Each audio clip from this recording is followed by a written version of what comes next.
Hello, folks. I think I'd like to get us started. I hope this is enough light. Good evening, everyone. I'm Louis Chiudisoki, the director of BU's African American Studies program. I'm not going to waste valuable time because there are far more interesting people lined up to speak with you today. But I do want to welcome you all to today's conversations. These conversations are important in their own right, but they do represent the expansion and the reinvention of African American studies here at Boston University, but also in general, in such ways certainly as to engage some of the sharper edges of contemporary Black research and thinking. So I'd like to thank you all for showing up, and I'd really like to thank our three visitors for traveling to participate and share their important ideas here with us tonight. But let me introduce the person who will then introduce you to our guests. Let me introduce our moderator, a fine scholar of African American literature and criticism, whose work does engage and represent the cutting edges of transgressive thinking in race and sexuality studies, as well as visual art. And she's currently at NYU, Kirin Wachter-Grene. Please welcome Kirin.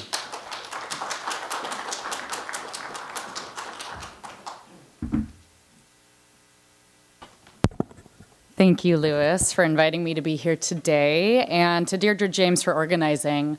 And thank you to our two speakers, Ariane Cruz and Mireille Miller-Young. We are all, I assume, very much looking forward to this conversation. Thank you all for being here with us this evening. And I, too, will keep my remarks brief so that we have time for our conversation and for your questions. I just want to share with you a bit about how this event came to be. In 2014, I was completing my dissertation at the University of Washington, and Louis was my mentor. My project concerned the binary between resistance and respectability that has historically framed how African American literature has been critically received and read. For many contemporary critics, this binary has proven unproductive. However, even when acknowledging resistance in racial uplift strategies or how respectability politics can inform opposition, there is an increasing interest in a complex aesthetic or sexual something else at work within these texts. New ways of reading to uncover what is lost, omitted, or misrecognized within African American literature are emerging.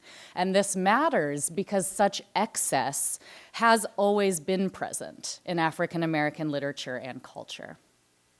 By reading through Black queer writer and critic Samuel R. Delany's concept of the unspeakable, which describes, among other things, so-called dangerous practices of relation in that they're represented in language affiliated with abjection or degradation. My research explored how African American writers of the 1960s through the 1980s represented transgressive interrelations of race, sex, gender, desire, and power that challenged censorship and containment. My dissertation argued for transgression as an analytic that can help critics face what we have ignored and dismissed for too long in African American literature and why. Alongside contemporary American studies scholars and Black feminist scholarship, such as the work of the two speakers who are with us tonight, my research more generally calls for a destabilization of the institutional forces that delimit the complexity of the African American literary and cultural archive. In 2014, the year I defended my dissertation, Mireille Miller-Young's book, A Taste for Brown Sugar, and Jennifer C. Nash's book, The Black Body in Ecstasy, were released, followed by, in 2016, Ariane Cruz's The Color of Kink. It felt like a groundswell was emerging. It seemed to me that the representations I was exploring and theorizing in the literature of Octavia Butler, Gail Jones, Iceberg Slim, and Samuel Delany, to name a few authors central to my project, was conceptually related to the crucial work that these Black feminist scholars were producing. We were and are all seeking to uncover what is erased, silenced, and censured within Black cultural production and why. We were and are all seeking to make visible the excess that has always been present. And we were and are all contending with the historical weight and institutionalizing forces that make this work so fraught. Considering that I am committed to rethinking, alongside contemporary American studies, African American studies, and Black feminist scholars, how to read and archive African American literature and culture, it is essential to me that my work reach a broad public audience. Fortunately, my research is incorporated within venues that are making this possible. By the end of 2014, Lewis and I saw the emergence of the radical Black feminist books I just mentioned as an opportunity to connect scholars in conversation with one another across literary studies, gender and sexuality studies, and Black studies. And I don't want to call this emergence a trend because I believe strongly that this work is already making profound changes to the way we conceive of sex, race, gender, and power within and across disciplines, and I believe it will continue to do so, ultimately reshaping how we read, write, teach, and create. With Lewis's role as the editor-in-chief of The Black Scholar, the country's first journal of Black studies, and now the discipline's top-ranked journal, we knew that we had a tremendously public platform through which to share this conversation with a wide audience. In 2016, our roundtable, Race, Pornography, and Desire, was released. It brought together 4 leading Black feminist scholars, including Jennifer Nash, Ariane Cruz, Amber Muser, and LaMonda Horton-Stallings, to discuss critical race and gender studies in relation to kink, desire, agency, pleasure, and power. It was a full collaboration between the 6 of us, and it was enthusiastically received, becoming the journal's most downloaded article of the year. And I'm thrilled to see, most downloaded article ever of all time. And I'm thrilled to see that it has led to research opportunities and creative collaborations such as our event this evening. So where does this energy go from here? I'm the 2017-2018 visiting scholar at the Leather Archives and Museum in Chicago, which is a public museum committed to archiving the history of the leather, kink, and fetish communities. This March, I will conduct research there that will inform my editor's introduction for Race and Kink, a special issue of The Black Scholar that I'm guest editing in celebration of the journal's 50th anniversary. Race and Kink will concern the intersections of race, BDSM, and kink, and will extend the roundtable to engage in greater depth with suppressed, underacknowledged, and underexplored histories of Black people's involvement with the BDSM, fetish, and leather communities. While at the Leather Archives and Museum, I will utilize collections related to activists Viola Johnson and Michelle Buchanan to inform my intro's focus on Black women's historical, manifold involvement in such communities. But what I am most excited about is the special issue, which we intend to turn into a book, will feature new work from leading scholars and activists in Black feminism, Black queer studies, and cultural studies that take up these connections, including, I hope, the work of our 2 distinguished speakers who are with us tonight. We are fortunate to have with us this evening 2 of the most groundbreaking scholars in this emerging field of radical Black sexuality studies, who will share with us the challenges, opportunities, and urgency of this work.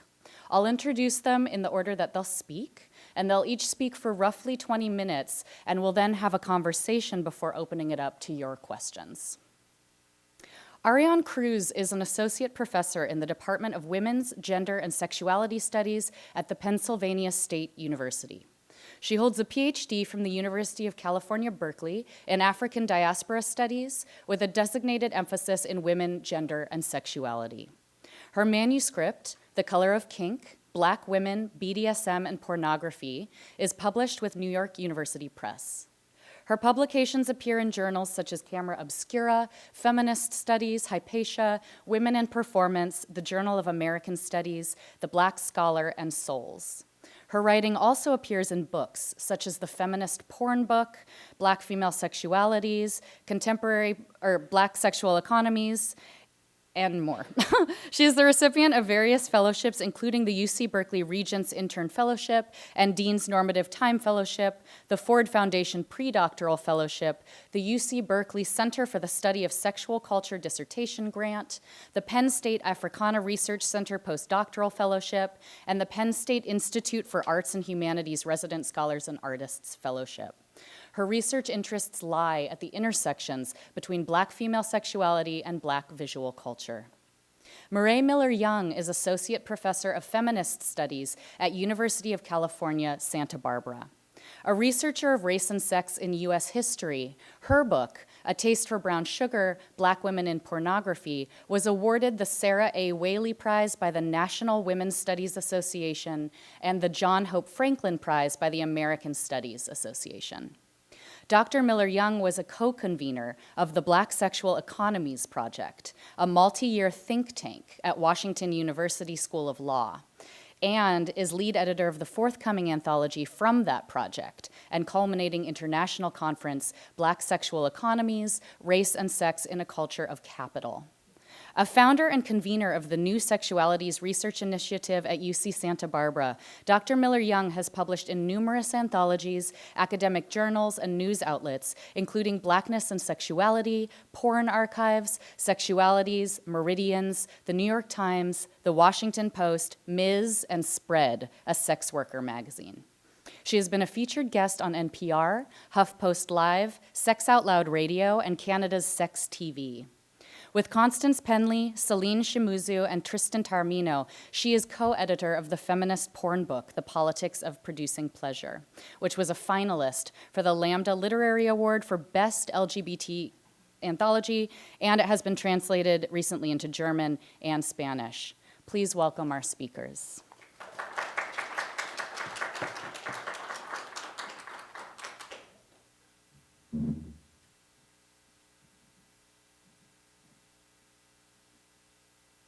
Just make sure I have a hang of this technology before I start. I want to say thank you for that very wonderful introduction, and also to the African American Studies program for welcoming me here. It's really an honor to be part of the Spring 2018 lecture series. And I also want to make the note, which is probably not necessary after that introduction, that my presentation is going to contain some graphic images as well as language. So I'm going to begin talking a little bit about my book and then mention some interventions and then show you some visual examples so that you can sort of snapshots of some of the more interesting parts that I think of the book. So The Color of Kink, Black Woman, BDSM, and Pornography examines Black women's representations and performances within contemporary American pornography and BDSM, showing how they illustrate a complex and contradictory negotiation of pain, pleasure, and power for the Black female performer. So I read performances of Black female, of domination, aggression, humiliation, and submission in pornography and in BDSM as critical modes of and for Black women's pleasure and power. And so in the book, I'm interested in exploring the multiple fantasies that animate Black women's practice of BDSM and its representation in pornography, but also placing them within the context of longstanding debates about the representation of gender, sexuality, and race. So I use a variety of different source materials in the book. I draw from some personal interviews with pornography producers and performers and professional dominatrix, visual and textual analysis, and archival research. And my archival research is different than a lot of other people's archival research because I look at something like kink.com, which is a website I'll talk about in a moment, their archive, which includes thousands of videos, as well as the archives from the Kinsey Institute. So I'm sort of combining high and low culture in what I think to be interesting ways. So one of the central questions that I'm interested in the book is the question of how kink erotic performance can direct our thinking towards new ways of seeing Black women's assertion of sexual pleasure and power. And I see my analysis as making a number of interventions. So first, it complicates the way the question of violence is traditionally framed in pornography discourse in a kind of androcentric and heteronormative and narrow way. So as a result of critical feminist scholarship during and since the sex wars, violence has often been historically conceptualized as men doing violence towards women, and it has been framed as largely harmful and sort of unproductive. And so I'm interested in how violence and aggression are pictured or imagined as sources of sexual pleasure and possibility for women, as well as women as the active agents of violence and not always just necessarily the passive victims of aggression. So this research really reinvigorates important debates in feminist sexual politics in the arena of BDSM and pornography dating back to the late 1970s, early 1980s, and the sex wars during that time, a time in which women of color, though marginalized, really played an important role. So here I'm interested in staging the unique challenges, both theoretical but also more practical, that BDSM presents to Black women and to racialized sexuality in particular. And second, linked to this question of violence is the legacy of sexual violence for Black women and how this history, which is so constitutive of Black female sexuality and its representations, informs these performances. So the question of Black women's purportedly perverse or unspeakable pleasures is at the heart of this book. And The Color of Kink is really animated by a number of questions, including how do Black women's histories of racialized, sexualized violence figure into their sexual fantasy and performance? What is the relationship between race, racism, and rapture? And how can BDSM and pornography illuminate the ways that sexual pleasure and power are linked for Black women, as well as this sort of continued erotic currency of racialized domination and submission? And third, this book interrogates the deracialization of BDSM. So I'm looking to really point to or to unveil the imbrication of BDSM and race. And so what I mean by that is that race is really marginalized in both the scholarly literature and the popular media surrounding BDSM, which is a dearth that I think unfortunately contributes to the impression that it's not something that Black people do, or that it's not something that Black people should do, or, right, that race is not a salient factor in the power dynamics that are so critical to the practice. So I'm interested in, of course, bringing race to the center of a discussion of BDSM. And fourth, and finally, this project considers how technology and new media function as vehicles for the practice and the representation. So I interrogate the entanglement of various technologies of gender, race, and sexuality, with technologies of sexual pleasure, i.e. the fucking machines that I analyze in chapter 4. So really my interest in technology extends beyond cyberspace as a kind of new media or a forum or a vehicle for the performance and labor of Black female sexuality to the actual material technologies of pleasure that women employ in pornographic performance, BDSM performance. So for example, in chapter 4, which is called Fucking Machines and Racialized Technologies of Desire, I'm interested, as I said, in the sort of simultaneity of different technologies, race, gender, sexuality, pleasure, but also visuality. And I focus my analysis on one hardcore contemporary American porn site, which is started by kink.com, and I'll talk about them in a second. So I'm interested in these performances of racialized sexuality that are staged via multinodal points of encounter, so between human and machine, between Black and white, between man and woman, between cyborg, self, and other. And I'm also interested in the ways in which these obscene machines affect a powerful oscillation that animates the fantastic slippage between pleasure and pain that characterizes BDSM itself as a sexual practice.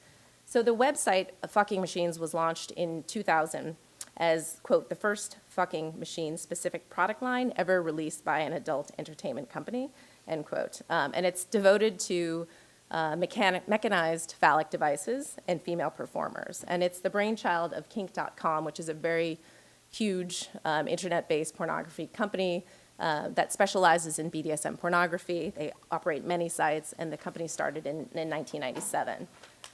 So the Fucking Machines arsenal, which I have a snapshot of here, and this was from a little while ago, so I'm sure that they've got some newer machines, consisted at the time of a fleet of 36 machines that ranged in material, price, dynamics of operation, movement, control, and kink.com actually used mostly custom-built machines, which is something that they sort of boasted that set them apart from other sites. So for example, the Fuxall, which I think is in the lower right corner, is essentially a modified power tool with a dildo attachment. And it's the least expensive and sophisticated in the design of all devices, but it's used quite often in many of their videos.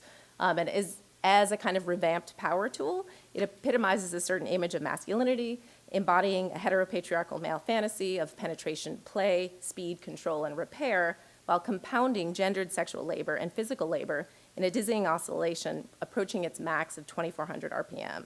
All right, and so it's touted on the website as the only machine that no one can outfuck. It's also called a, quote, champion in its own right, and it's near limitless in speed. And so like many of the kink.com fucking machines, it's oft narrated in this kind of story of triumph over its female performer. So there's this sort of competitive duel between two falsely diametrically opposed bodies man-made machine and natural human. So fucking machines are consistently constructed throughout the site as tireless, limitless, and unremitting. However, black women, right, armed with the stereotypes of hypersexuality, challenge this narrative, and also challenge the machines. And this is one of the things I'm interested in, how race kind of nuances the narratives that we see in this site. So of the website's roughly 1,000 videos that I watched at the time, which ranged in duration from 3 minutes to 9 minutes, only 4% featured black women. But so first, I read the machines as not merely extensions of their white male inventors and the white male imaginary, but also as embodiments of white masculinity.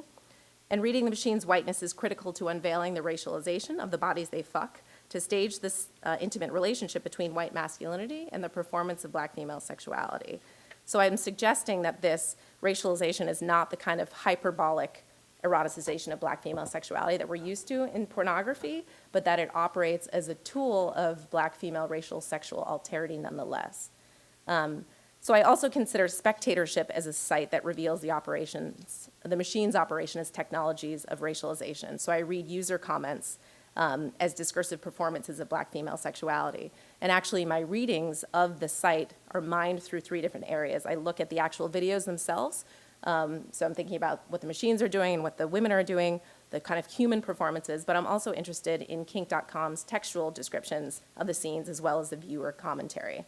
And so I thought I'd just read a short example from the book where I talk about this scene here that I have the images up with Sidney Capri. As technologies of women's hysterical pleasure, fucking machines produce different resonances for racialized sexuality. I've argued that the historical legacies of black female sexuality critically inform black women's BDSM performance.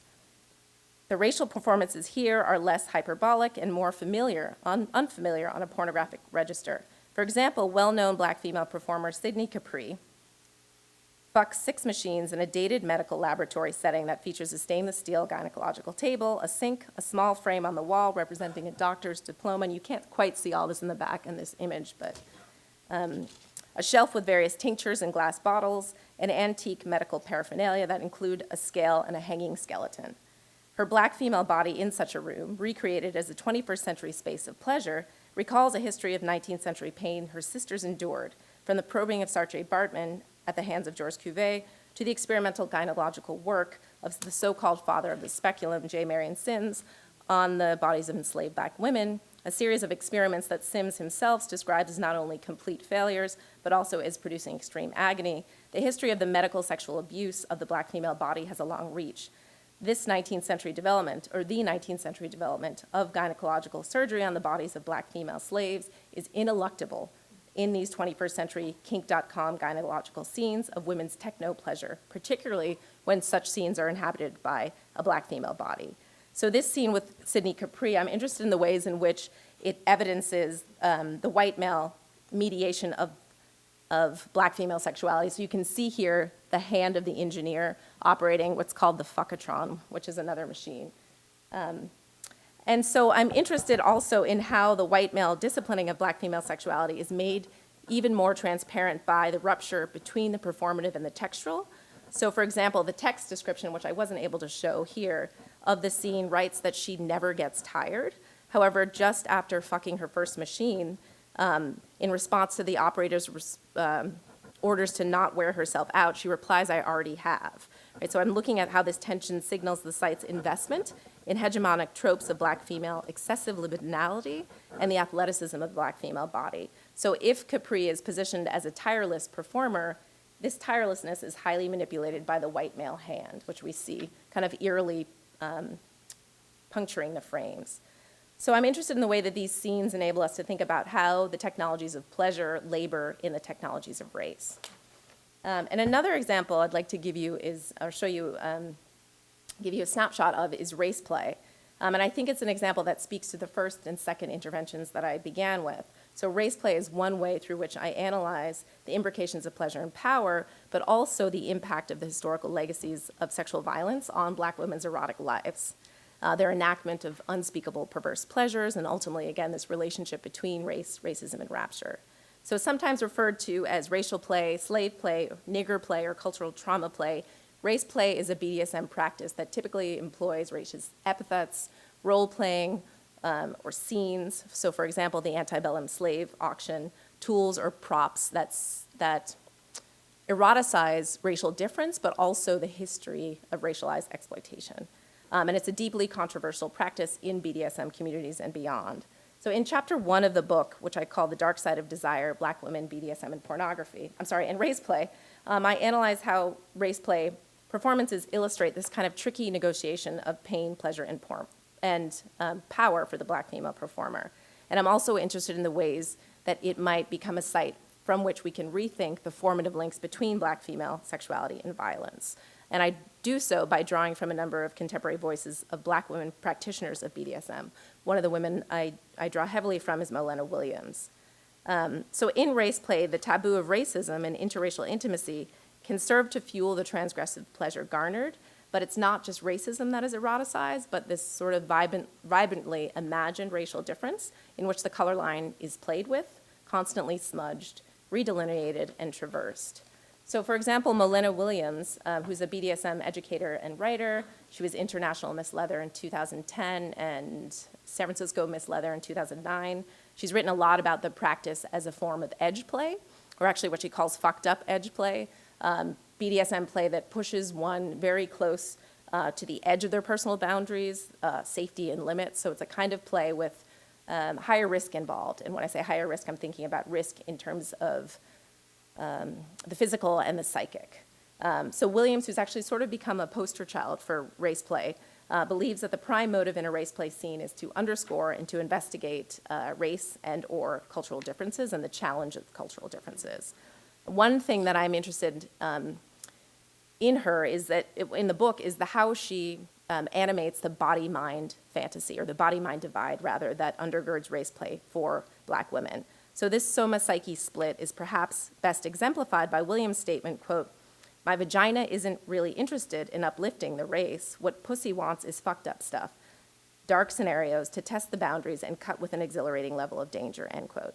So race play is conceived as a sort of somatic or bodily act, and it is the body which many Black women BDSMers believe to be aroused rather than the mind. And such disassociation, articulated by many Black women who express an interest in race play, is really fascinating because it allows for a kind of important reconciliation of the practice. This sort of, I know it's not necessarily cool to like to be called a nigger cunt or a nigger whore or some epithet, right? While one has an intimate encounter, or to scream such abasements at one's partner, but A, it's only fantasy, it's only play, and B, it's not my mind that's aroused by this or stimulated by this. In fact, my mind knows better. It's my body that's aroused by this. So pussy personified, Williams affects a kind of Cartesian disassociation to enjoy race play, but other women are of course unable to do so. And so though she does not get many requests for it, goddess Sonia, who's another woman that I feature in the book, doesn't do race play because she doesn't like it. She's a professional dominatrix. She's been working for over 10 years. She used to work in other houses of domination before she started her own website. And the reason she started her own site was to have more control over her labor, but also so that she could showcase more ethnic talent. And part of her mission as a producer now is to show women of color in, quote, a more respectful and less stereotypical light, end quote. So while comfortable and skilled in diverse acts of edge play and humiliation, Sonia expresses that her own fantasies and pleasure are key to her domination, so she doesn't engage in race play. And furthermore, as a Black femdom with primarily white male submissive clients, requests for what she calls nigger play are not common. Her statement, quote, "There is nothing really racially charged in calling a white man a honky," end quote, attests to race play's grounding in a kind of white heteropatriarchal foundation of American racism and its reliance on perhaps very specific and also maybe very familiar hierarchies of race and racial embodiment. But it also prompts us to consider how race play's erotic current kind of ebbs and flows with the shifting dynamics of racial and gender objection performed, and also at the very least, right, how different people encounter the practice differently. So in the book, really, I aim to marshal these women's voices to facilitate a resistance to theorizing race play in any kind of way that further pathologizes both BDSM and Black female sexuality. So another place I look at in the book is pornography. So I look at race play, but I also look at the way it's represented in pornography, in all different types of pornography, not all, but many different types of pornography. And so I'm reading Black women's diverse performance in race play in a variety of different types of contemporary American pornography. So for example, I read a performance of Black female submission that's staged as a historical reenactment of chattel slavery in a work called Get My Belt, which was produced in 2013 by Kelly Madison Productions. And it's an example of race play in mainstream pornography, and it has extremely high production value, flashbacks, its own musical score, live horses. In fact, she rides away on horseback at the end.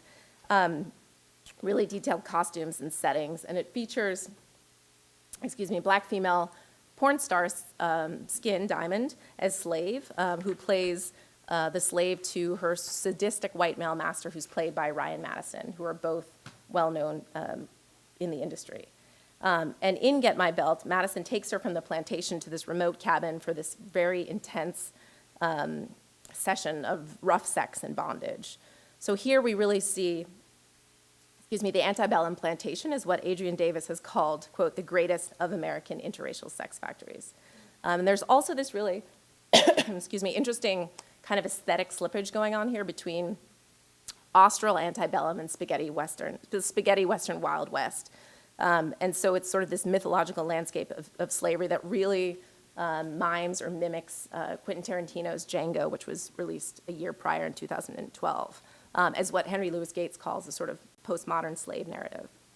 So at the beginning of the production, we see in an effective Southern accent, she says this, and I'm not going to read through the whole thing, but at the end she talks about growing to like it, or I've grown to liking it. So I'm interested in how this statement really reaffirms myths of the impossibility of the enslaved Black female's rape, but also conjures the unthinkable, the unspeakable pleasure, this idea of grown to liking it, right? So, and at the same time, right, it kind of also prompts us to think about consent for the enslaved Black female body.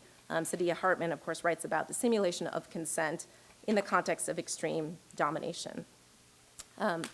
So I'm really interested in the ways that these works force us to think about the sweeping range and depth of chattel slavery's repertoire on our erotic imaginary, and brings into relief the pleasures of racism and racialization. Are you saying I'm out of time? Okay. So one final thing I want to say about race play in the last 2 minutes. These are some more images of let me get to a different image. One final thing I want to note about race play, is that, and my arguments in the book, is that this sort of critical tension that I'm interested in race play between the quotidian and the spectacular, between the fetish and the mainstream and the pornographic.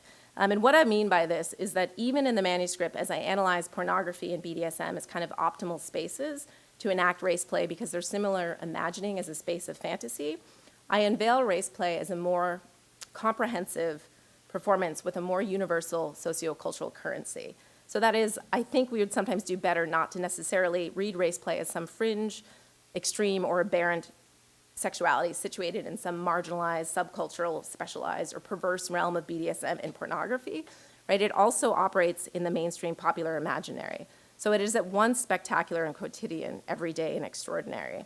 And I think that this is really probably best represented by a quotation from Malena Williams, this idea between this tension between the spectacular and the marginal, and the quotidian and the extraordinary. And she says, what did she say? Just refresh my memory. She says, I do race play whether or not I want to.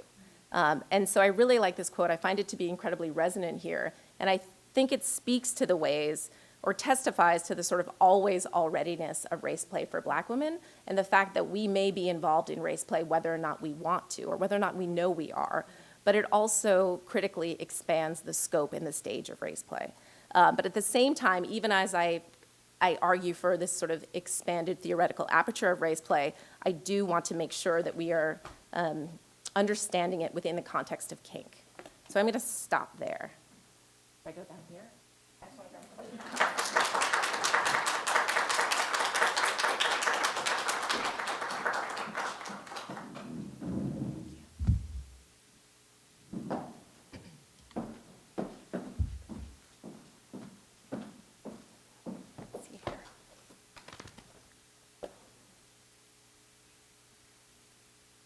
Okay. I'm a Mac, not a PC. Okay.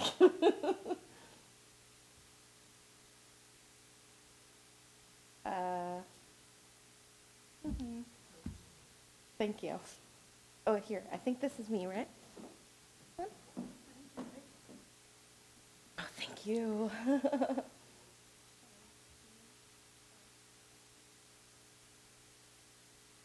Fantastic, thank you. Is there more light here? Can't see very well. I want them to be able to see the image, but it would be nice to see my paper, but can experiment a little. Hello, everyone. Good evening. My name is Mireille Miller-Young. Yeah, I think it washes. There's no in between. Well, we'll go with darker. The images are more important. But, yeah. Hi, and then I'm going to be dark. We'll see me later.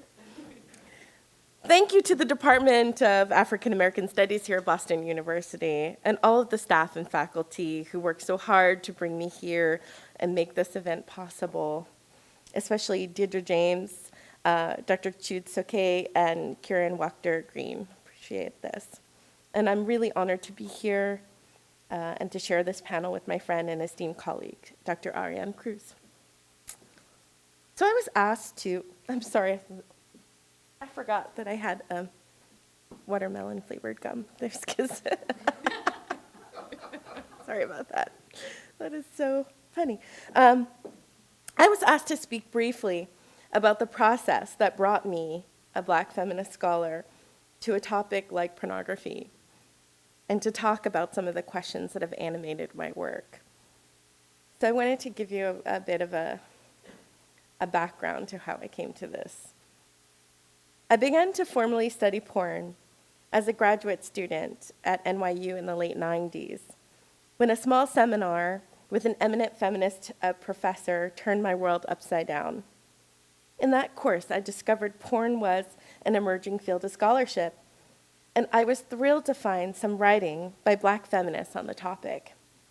However, these analyses by Black feminists turned out to be powerful indictments of porn as yet another brutal vector of Black women's oppression. I found that to be curious as I remembered the exhilaration that I felt when I discovered my mother's collection of dirty books, which I relished when she was at work, the 4 to 12 shift, often overtime. She later told me those books belonged to my grandmother, and I have no idea if this is true. She didn't seem very oppressed by that porn. And the women in the pictures seemed pretty happy as well. And my best friend, who lived 5 stories up in my Lower East Side New York apartment building, her stepfather had the best collection of all. Playboy, Penthouse, Hustler, Video. Her elderly, wheelchair-bound Puerto Rican grandmother laughed and laughed when we showed her the photos of tetas. She was the best babysitter ever. Which is why I say my formal study of porn started in grad school. I think I began an informal study as a kid back in the 1980s. I still remember the thrill of exploring the September 1984 Penthouse spread of Vanessa Williams. She was our princess, the first Black Miss America, filling the community with pride. But then these dirty pictures emerged, and even though everyone wanted to see them, she was cast down. My friend and I knew those pictures should have been kept a secret, and we better not talk about our adventures in the closet. Like the exhilaration I felt creeping into the closet and unearthing these taboo materials that I was not supposed to see, I felt a similar sense of excitement and purpose when I became committed to the project of excavating Black historic erotica. I learned a lot from Black street vendors of books and magazines, actually who were quite ubiquitous around the Village and Times Square back in the 1990s. They turned me on to Players magazine, the Black Playboy of the 1970s, once an exciting venue for Black political thought and Black sex. Who would have known you could put the two together in a way that was given in that way, given the entrenched respectability politics of the Black community today. And I found it really exciting, by the way, as an aside, that when I was doing research on this, I asked my colleagues in Black Studies departments if they had any, and they actually had the best collection. There's no complete collection in any library, but my friend Cedric Robinson and others had some for me. I had to scan them and give them back, though. So, sorry to out Cedric, rest in peace.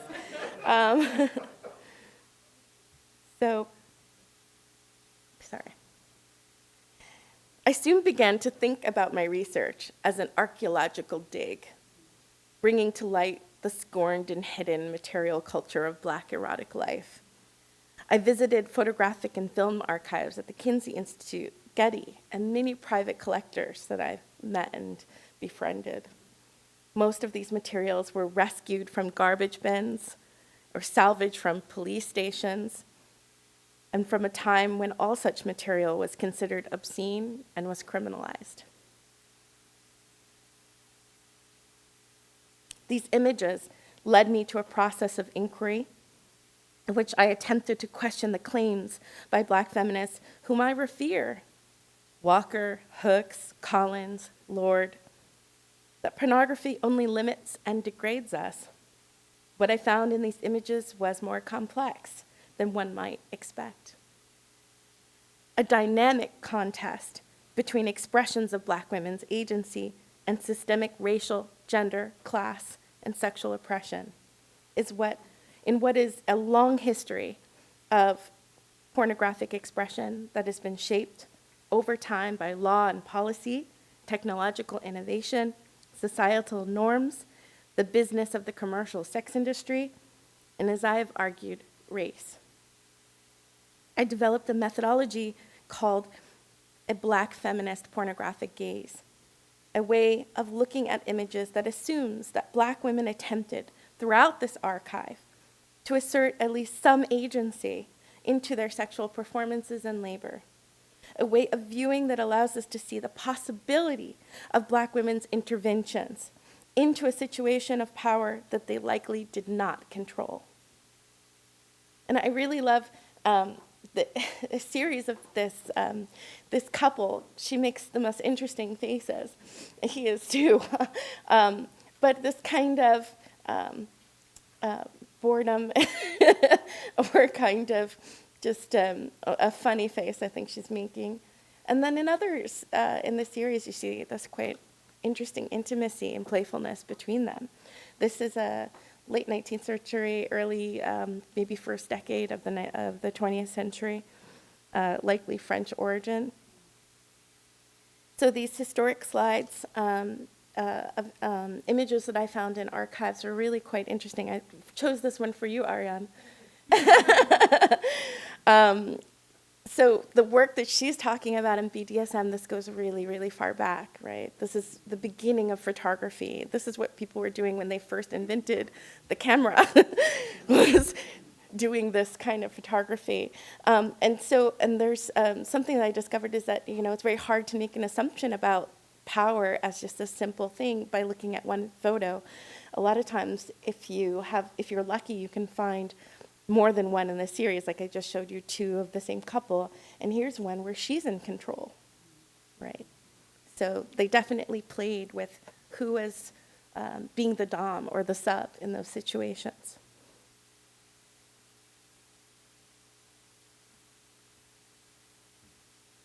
Rather than a singular narratives of sexualized violence, as many feminists would argue, I found the images to tell a story of sociality and intimacy between Black and white people and between Black people themselves, a story of erotic sovereignty and illicit eroticism, a story of economic disenfranchisement and survival, a story of Black people's pleasure and performance of pleasure.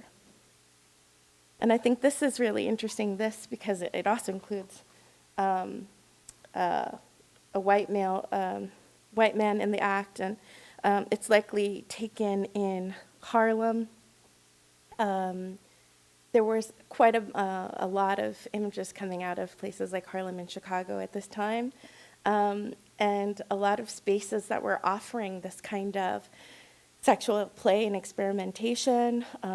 Some of it, was run by sex workers. There were places also known as buffet flats where you could pay entry, and there was kind of like a rent party, and you go from one room to the other, and they're known as a buffet because you could get a little bit of this and a little bit of that and a little bit of that. So this, this kind of photographic evidence lines up with Black sexual culture at the time, some of which was about play and leisure and experimentation, and some of which was about sex work and white people slumming and, taking advantage of Black sexuality.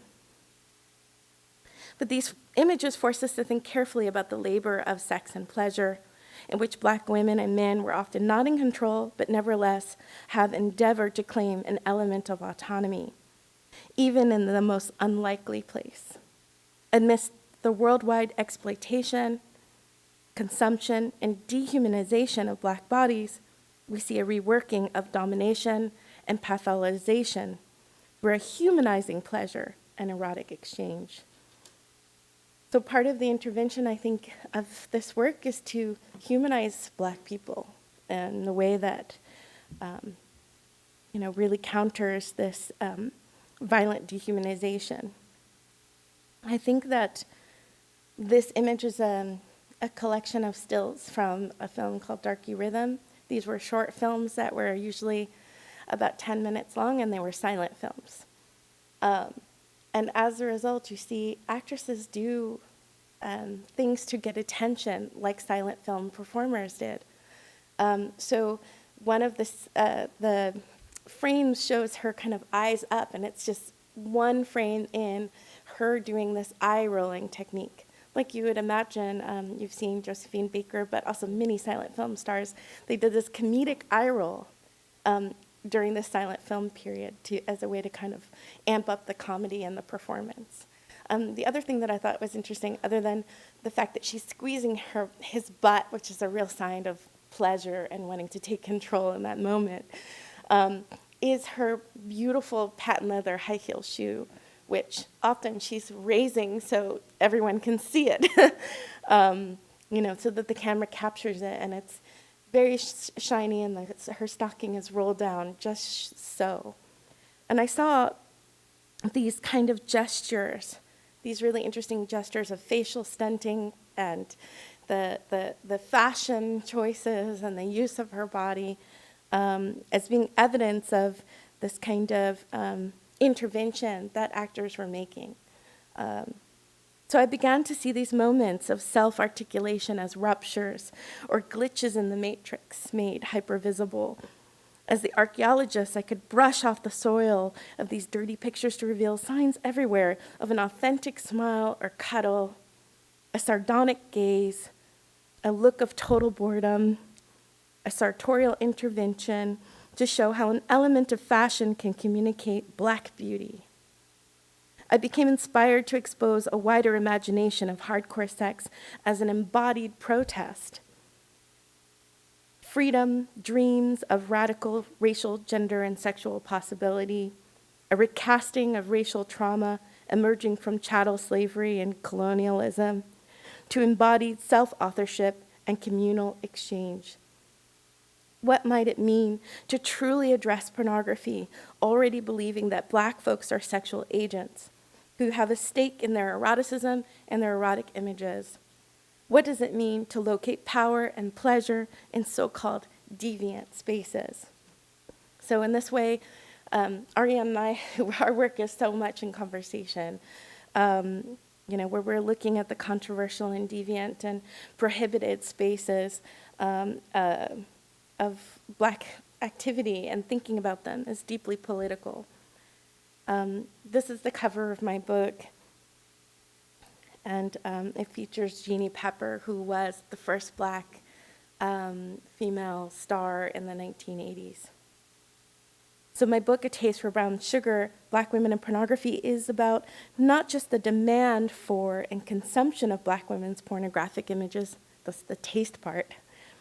It's also about Black women's complex performances, labors, and understanding of sex, race, and porn.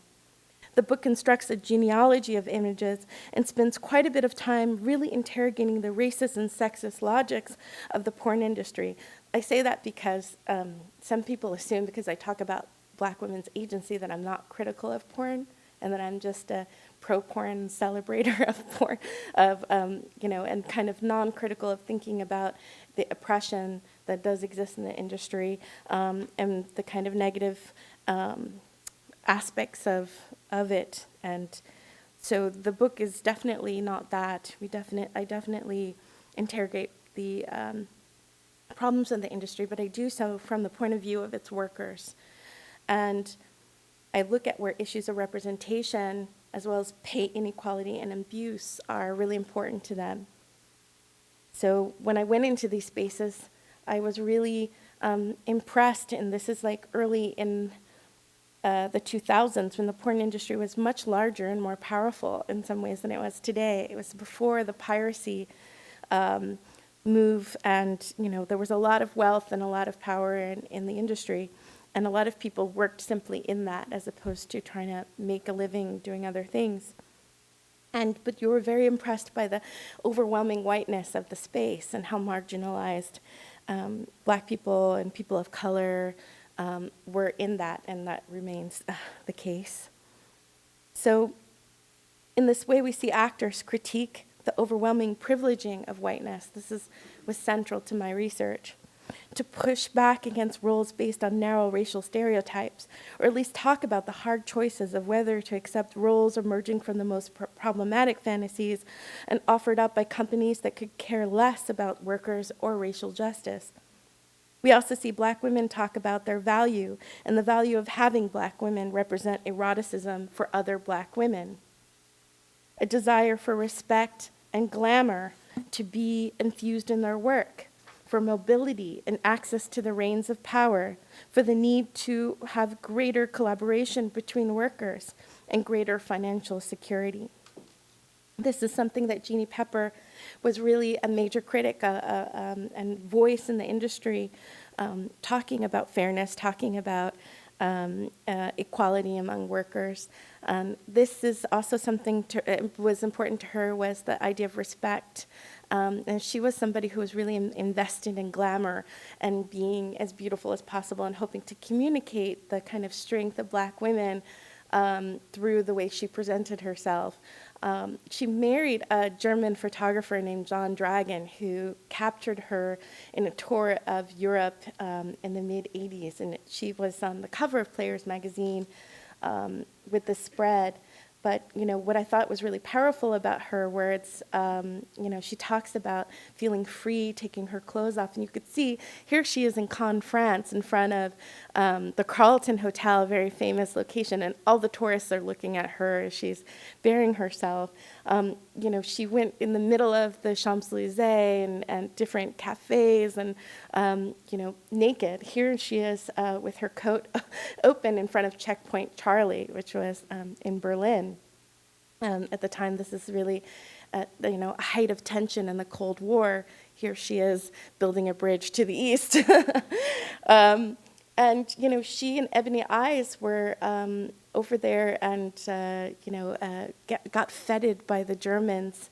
She said, Ebby and I were the only Black girls over there, and she talks about all the attention that they received and how different it felt being in Europe than America, how celebrated they felt. And in this way, she echoes Black performers who've come before. I mentioned Josephine Baker, but there's a long tradition of Black artists and musicians who've gone to Europe and kind of gotten a bit of breathing room from the intensity of American racism and been able to kind of come back and be really critical at the same time that they totally acknowledged that they were fetishized in the European context too.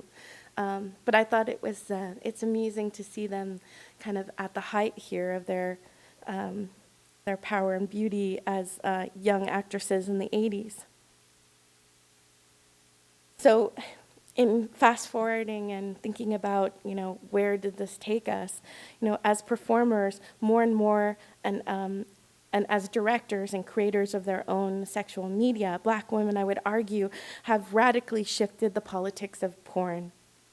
Long before Me Too, They were citing abuse by management and the failed promise of the casting couch. They were exploring fetishism, technology, and authentic queer desire. They were building systems of support, solidarity, and self-ownership among all sex workers. They were exploring women-centered and queer pleasure that's at the center of the emergence of the feminist pornography movement. And so people like Jeannie Pepper and Angel Kelly, who were important in the 80s, really are the foremothers in some ways of the kind of queer pornography movement now. And they did a lot of that early work that allowed people like Nina Joyner to make Tight Places a Drop of Color, Venus Hottentot, who did Aphrodite Superstar, which is really interesting exploration of Black female pleasure. There's a lot of engagement with Black feminist texts. Diana DeVoe's Desperate Black Wives. She's so prolific. She's done hundreds of films, but I love this one because it's so playful between the desperate Black wives and the kind of relationships between women. And Shine Louise Houston, who is really famous for the Crash Pad series. The first one was in 2006, which won numerous awards in the Feminist Porn Awards. And Shine Louise Houston's probably one of the most prolific and interesting Black female directors out there. And she's known for doing a lot of work that's involved all kinds of races and genders, and not just, representing Black people's sexuality. And Vanessa Blue, who's intensely creative and hasn't had enough, attention and celebration of her work to really explore Black intimacy, particularly between Black couples. So I think that they're, really exciting. So what I've been inspired by and how this book moved from a history of images to encompass an ethnography of the actresses in the porn business are the stories of the women I write about, the bravery and their creativity. I needed to talk to the women in the images to find out what they believed. I'm not arguing that Black women are radical sexual agents in some sort of vacuum, absent the power they experience in their daily lives. I think the agency they show and sophisticated tactics Black women use to negotiate power in porn is at once an example of how Black folks have always responded to power, an example of how multiply marginalized people use creative means to assert their complex personhood against dehumanizing violence and exploitation. Not only do Black sex workers in all kinds of trades face extraordinary discrimination and stigma, they are more often targets of abuse and policing. I continue to be frustrated with the mainstream carceral feminism that has no capacity to think of these women beyond the frame of victim or traitor, of relying on a racist patriarchal state to criminalize and marginalize sexual activities and worlds, which only furthers the repression of people of color, gender, and sexual minorities. So if you say you want to ban pornography and you want to criminalize it, who's going to be most hurt by that? People of color. A feminism that complains about sexism and racism in the business, but refuses to engage the actors working within and against the system, those standing up to power, creating new and challenging images and ethical practices in the industry. As feminists, we should be amplifying their work, not demonizing them for it. This is a time for us to bring the so-called hoes into the discussion, because they know a lot about sexual exploitation and consent, and how to expose the logics of a system and the demands of sex from women and that demands sex from women and then punishes them for it. Following the Black women porn workers I've come to know, let's build coalition and a capacious imagination for what more liberated sexual politics might look like. Thank you.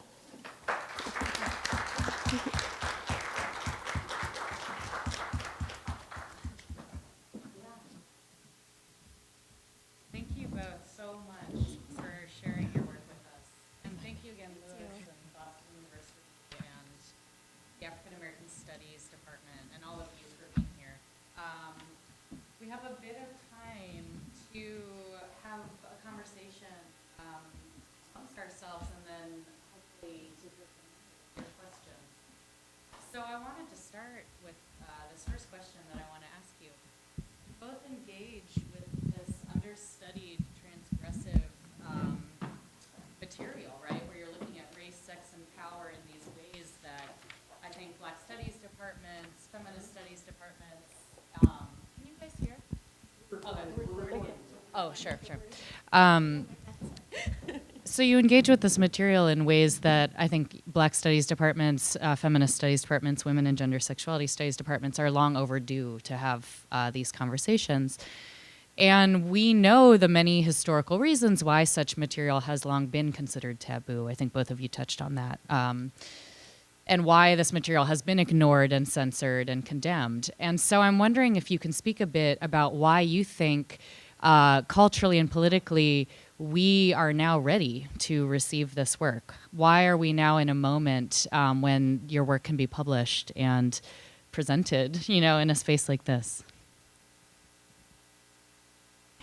I think that, you mentioned the books that were published, Mireille's book along with Jennifer Nash's book, and then my book 2 years later.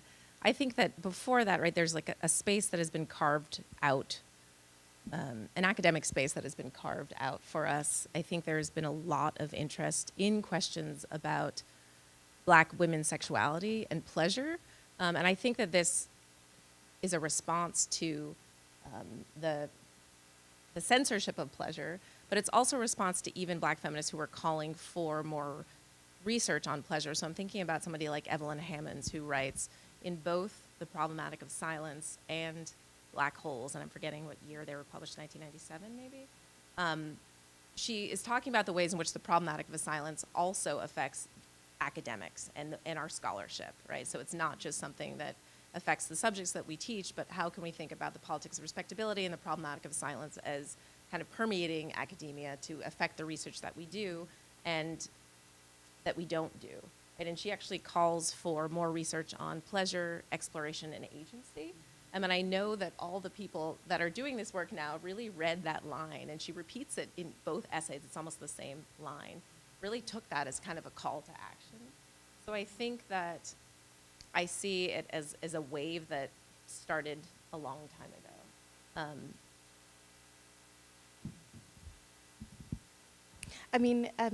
Yes, we're building off, and I think that when I first started, I felt like I was working against the previous scholarship in a way and defying them. And over time, I came to understand myself as in conversation and building on what they had established, even when we disagree. Everything that I am doing in terms of my theoretical work is really emerging from, early Black feminism, but also cultural studies scholars and people like Stuart Hall and Jose Munoz. And so I think that I'm now at a point where I see that as a continued conversation. At the same time, I'm not quite sure if the shift has really happened. I think that there's been some more space and we've been able to disrupt some things, but I don't see like Black studies departments all over the country or women's studies departments hiring my students who are working on porn. I'm glad that we got jobs when we did. And I think we had to be, excellent at many things to actually get in the door. And there's still, I think, Yeah. a tremendous amount of resistance. Right. And skepticism, I think, about our work. I think in some ways it's great to have these three books come out so close to one another. In some ways, I fear the ways in which, as I think you alluded to, that it might be sort of seen as a trend or as trendy, or as something that's over, right? And that's going to affect not only the way our work is received, but also our publishing venues for the future. That actually leads into my next question. I'm hoping you can share with us a bit about what are the risks and the challenges involved with doing this kind of work and in becoming an intellectual identified with doing this kind of work. And how does this work move and grow and you grow and move with the work?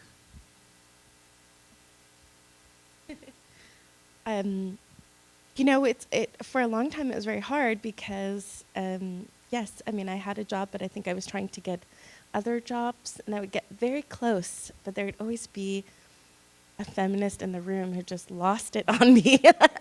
And I didn't keep my cool. I think I did sucked my teeth or rolled my eyes or something because I really didn't need to put up with it. I already had a job, but I was be frustrated with, you know, why am I still facing this, and why do people feel like it's okay to just, you know, unload on you and disregard all of the scholarship you've done because they have a different political position. But I think that I was so encouraged recently in terms of how the book has been received. I have so many emerging scholars, junior scholars, coming up to me saying they read the work and it's changed their life and their course of study, and the projects that they're doing are amazing. And I'm so impressed. They're like taking what we did and running with it. And so now I've got to keep up with them. You know, there's just so much new work. So I think that it's actually a beautiful thing, and this is the nature of scholarship, right?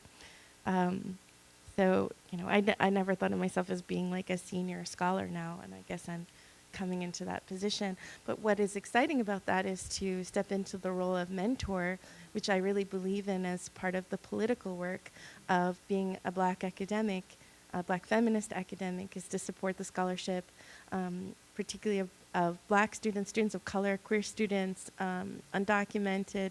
I mean, we are really mentoring a movement. And so for that, I feel, you know, the work that this new generation is doing is so, so important, and they're taking it in exciting directions.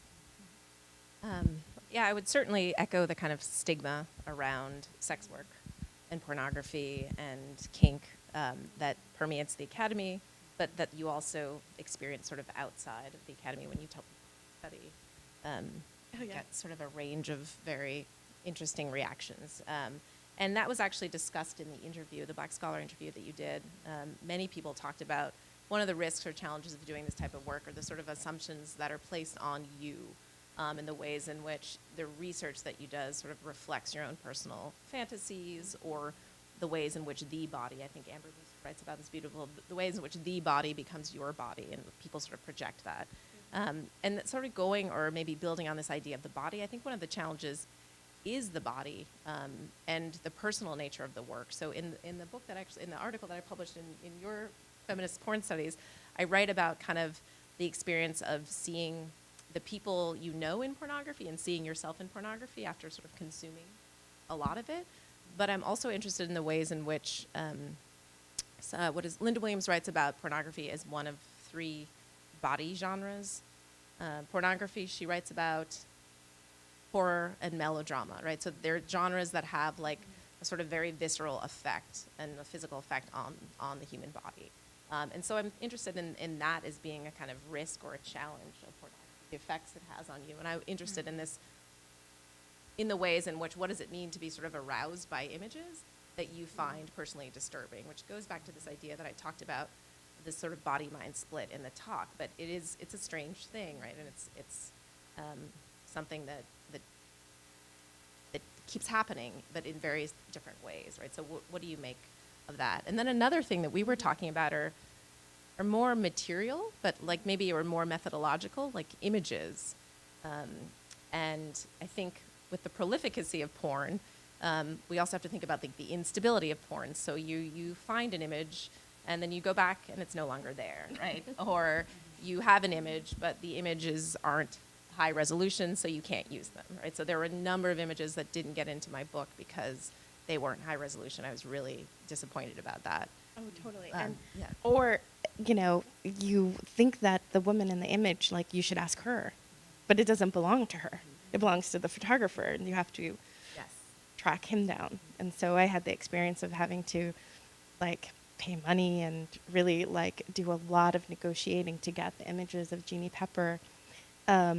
You know, although, you know, the guy was really supportive, he was quite exploitative to me in terms of dealing with the images. And there was a lot of situations in terms of the research and the embodied nature of the research too. Like thinking about looking at the images in different situations, whether it be in a private collector's home or, and I would call a friend usually when I was going to unknown pornographers' houses and say, I'm going to this place. If I don't call you in a few hours, there's the address, like come get me. Or in library settings, but also my research involved going to porn sets, as well as conventions and all kinds of things like this. What I loved was going to porn stars' houses because, having them cook for you and show you their personal sex toy collection and, all kinds of real kind of intimate talk. It's almost like the research opened this door to new friendships for me, but it added such a weight of that I have the trust of people I feel who are very special to me as being my informants. Not subjects, informants or collaborators. People I'm in conversation with is how I try to frame the people I write about.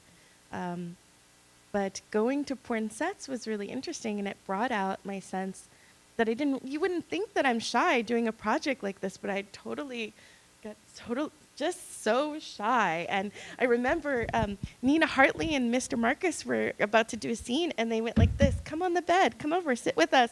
And I was, oh God. It's like Nina Hartley and Mr. Marcus, they want me to sit between them. But I've seen a lot, and had to be very professional and research. That was hard. I've only been to one porn set, and I wasn't asked to Sit on the do any.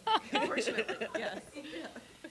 I want to ask one more question and then open it up to our audience. How do we sustain this field? How do we grow this field so that we assure that it's not a trend? What does the future of this field look like? And what is the type of work that the people you're mentoring look like? It's a really hard question. I think I'm really inspired by what Mireille just said about thinking less about the populations we interview as subjects and more about them as collaborators. So I really feel like that is one way that we're going to continue to build this field of study, is actually involving people in a different way, which might mean changing the ways we write, changing the forms in which we write, changing the languages in which we write. But I'm kind of inspired by that. I agree. I feel like Cinnamon and Vanessa and Malena and, all the people that are talking about should be here on the panel. We should have more spaces that we include them. This is something we did a lot after the feminist porn book came out. Cinnamon Love was one of the authors, and she wrote a beautiful essay about discovering herself as a Black feminist in the process of being a porn star. And it was so powerful, this piece.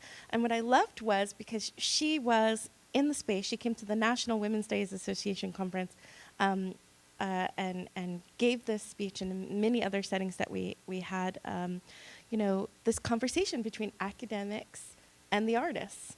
And that was the whole point of the feminist porn book, was to bring those worlds together.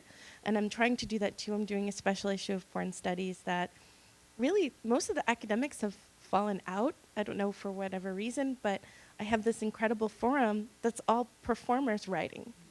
And now Jiz Lee, after being in the feminist porn book, created a book. Their book is called Coming Out Like a Porn Star, and it's about the process of telling people and your family finding out, and the idea of coming out of the closet or not. And it's really, really powerful. And so, they were inspired to become a writer and editor out of that project. So, it can actually be really empowering for people in the industry. It could be really important for new directions of porn. And so I'm really encouraged by that. And I think that we academics can do more sharing of the space with activists and artists in general. And I see that beginning to happen. National Women's Studies Association this year, was celebrating 40 years of Combahee River Collective, and every panel involved activists. I would like to have seen more on sex, though. So we're still missing some things out of the conversation there, and Black studies too. So I think the sharing of space will be important. Where the field needs to go is really, we need to get out work really now that seizes on this moment. This is an incredible moment.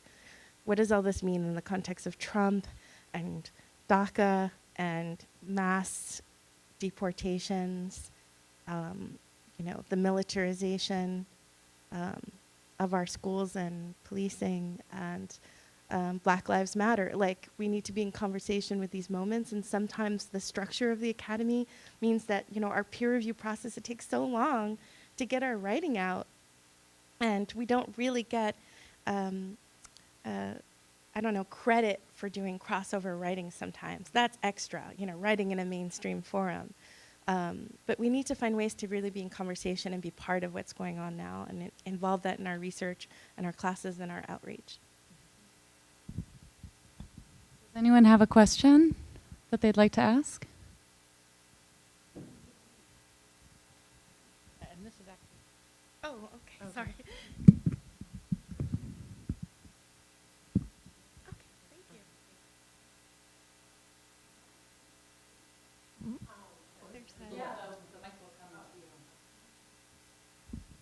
Hi, thank you guys for being here and coming to speak with us. It's a very interesting topic that I'm just like delving in myself.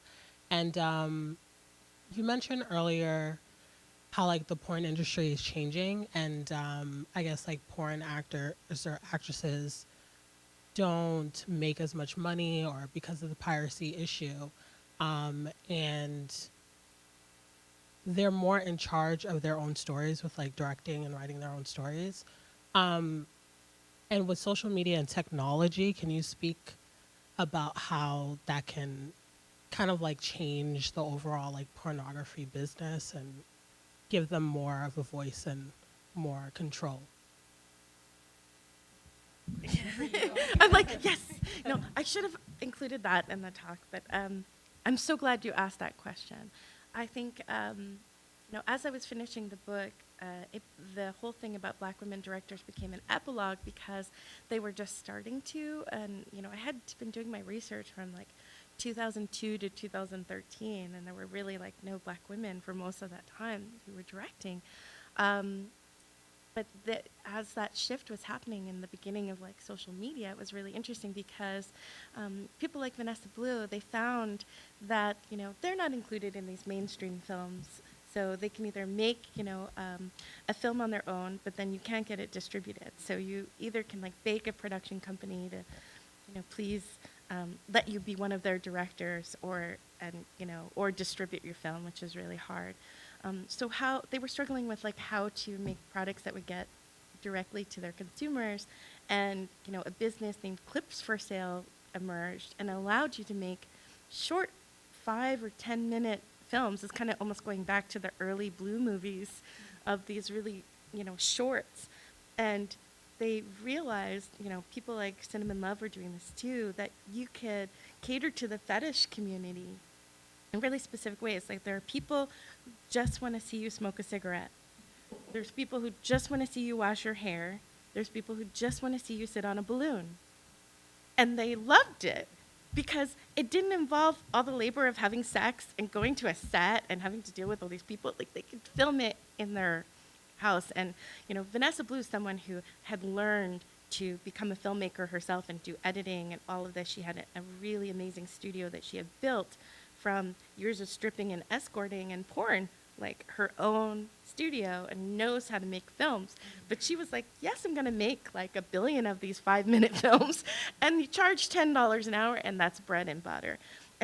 But the thing is that was exciting about that, so that has grown, and more people are doing that through webcamming, which I think is more labor intensive because that's a live conversation almost between you and the person. But a lot of people have gotten into webcamming as money in the porn industry has become harder to make. A lot of the big companies are not making big releases or have cut back on titles. And they too have been following this model of releasing scenes from a film as opposed to the whole film.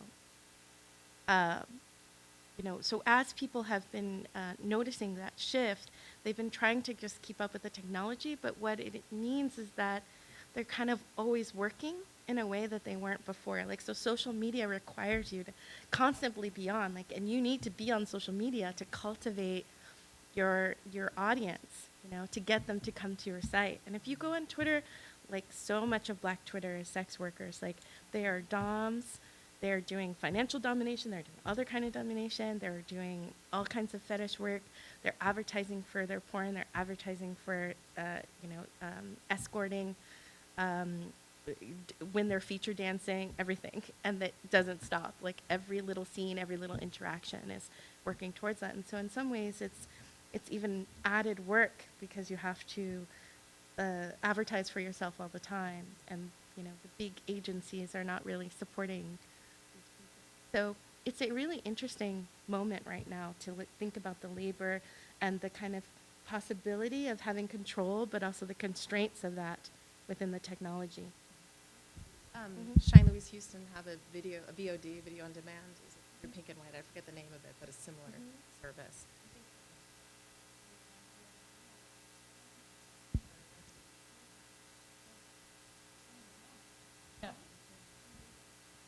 Thank you. Good night, everyone. My name is Grace the Conqueror. This question is in relation to power and sexuality. When do you have power of sexuality? Is it when you claim it? Is it when you lose it? Is it when it's taken, or is it when it's given?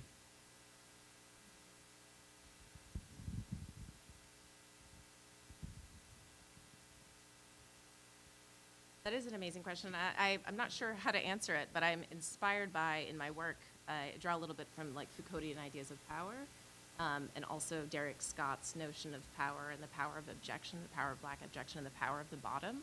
And I think also BDSM requires us, and that's one of the reasons why I'm interested in it, because it requires us to think about power differently. It requires us to think about power from the bottom up, and it makes us think about less as power something that you lose or gain at different moments, but something that shifts in between people, context for different.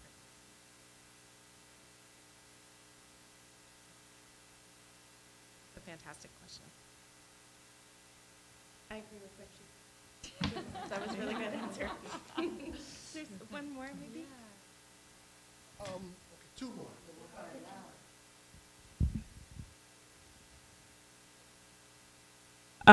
You said something earlier that really struck me. You talked about going to these porn stars' homes and them cooking for you, and how quaint of a moment that could be. And just when you think of a porn star, you don't think of personhood.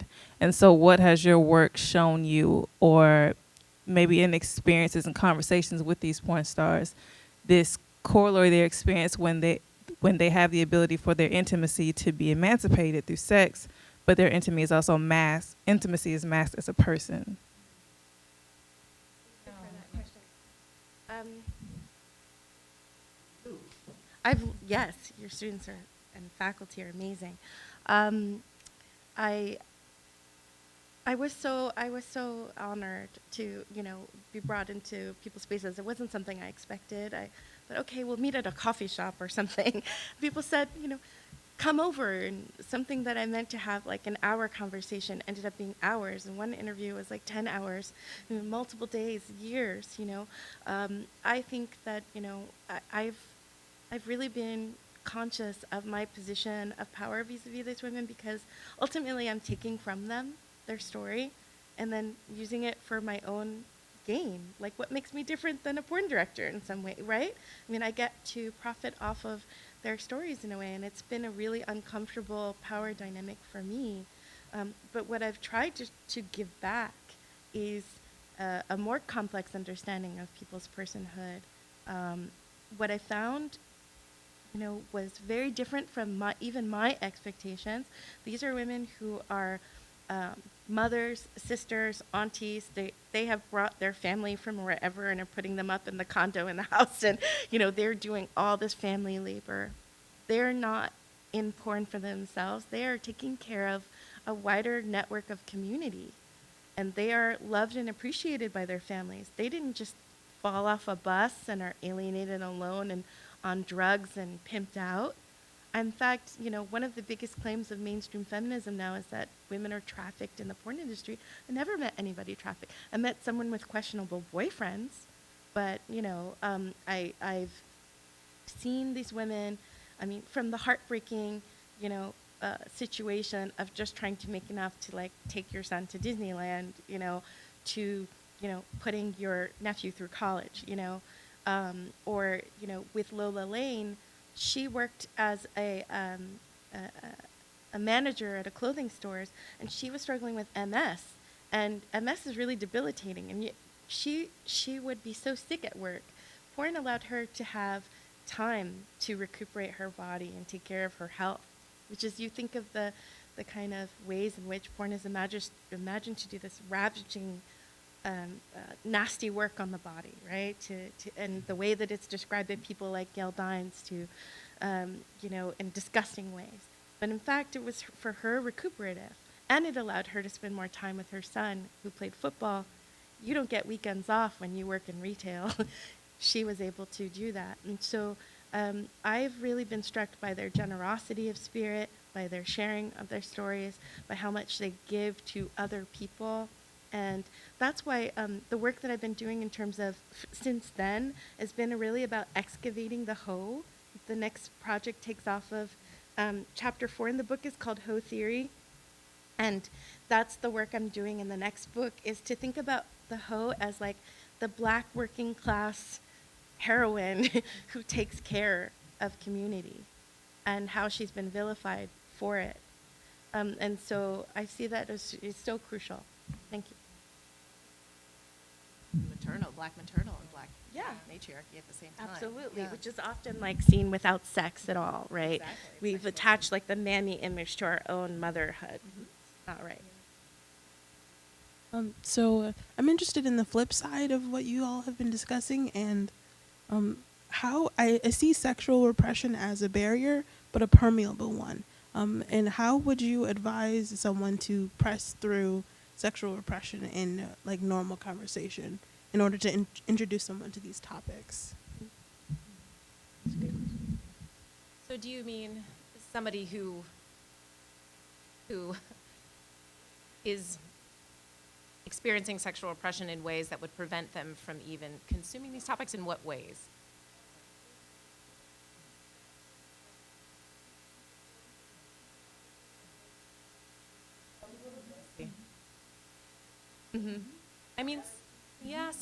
So this sort of goes back to, and I'll try to remember a little bit, but in an article that I wrote for the Feminist porn book, I sort of talk about the ways, and it goes back to this idea of stigma. I used to have these sort of stock responses that I would give people when I would tell them that I was studying pornography, and they would give me this face, what the hell are you doing? Why are you doing this? Why is this important? Usually I would talk about the hypersexuality of Black women.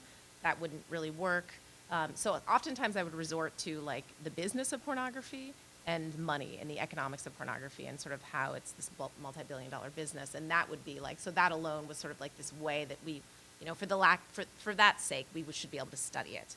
And I'm not suggesting this is the same type of thing, but your question is really good, but it also makes me very uncomfortable because I find myself reverting back to that place of wanting to find these sort of answers or responses of how somebody who is turned off by pornography for whatever reasons, right, repression or something else, should take an interest in pornography, right? So it's a place where I'm in a point where I'm sort of making an argument for myself and my scholarship, which is something that I used to do more, that I think I do less, thankfully, because of people like Mireille and Jennifer Nash and some others.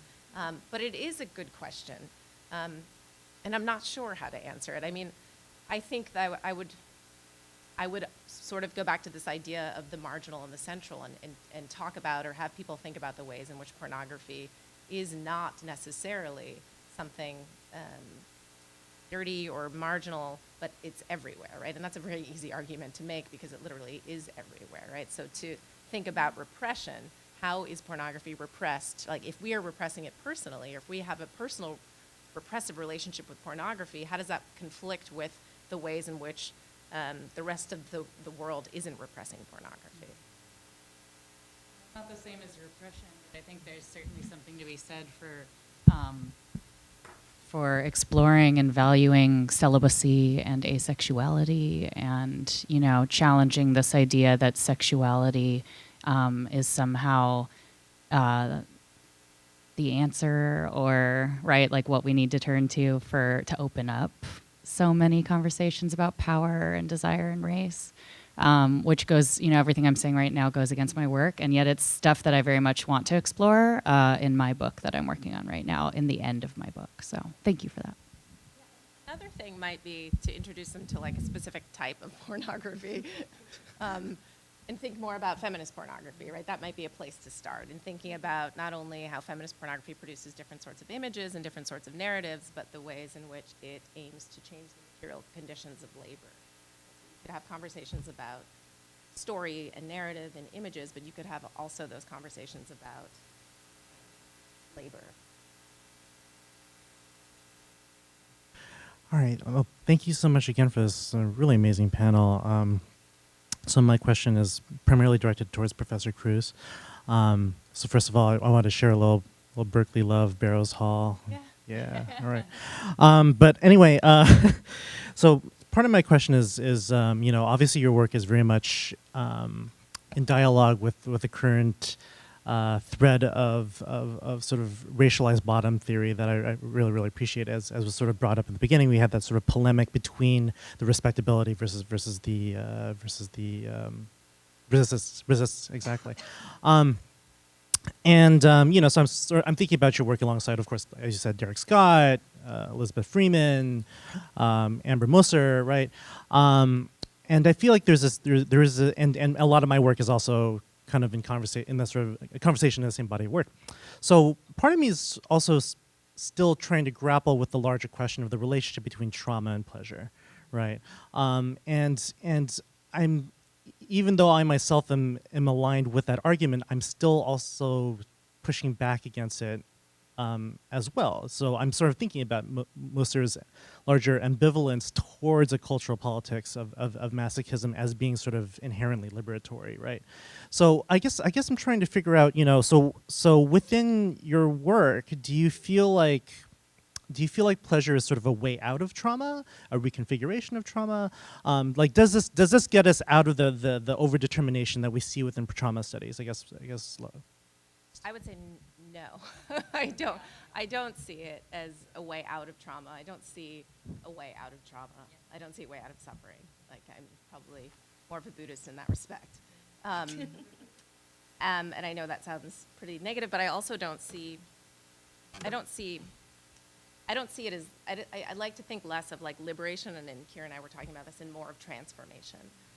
One example that I use, I think I've talked about it in the book, to kind of think about this ideas that you're talking about, as I parallel race play to rape play, which is actually a BDSM performance that I think Corey Hamers writes about it, and some other people write about it.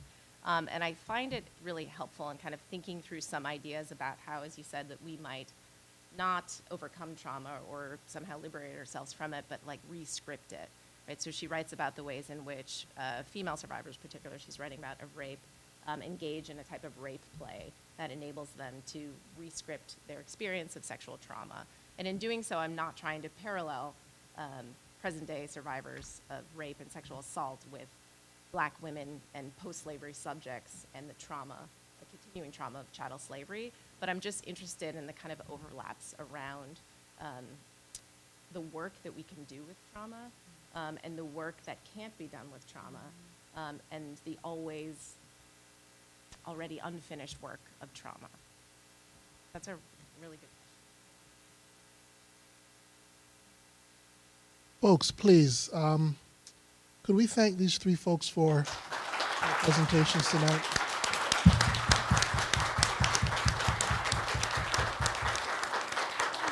And I thank you all for being courageous enough to come and stick through. So thank you.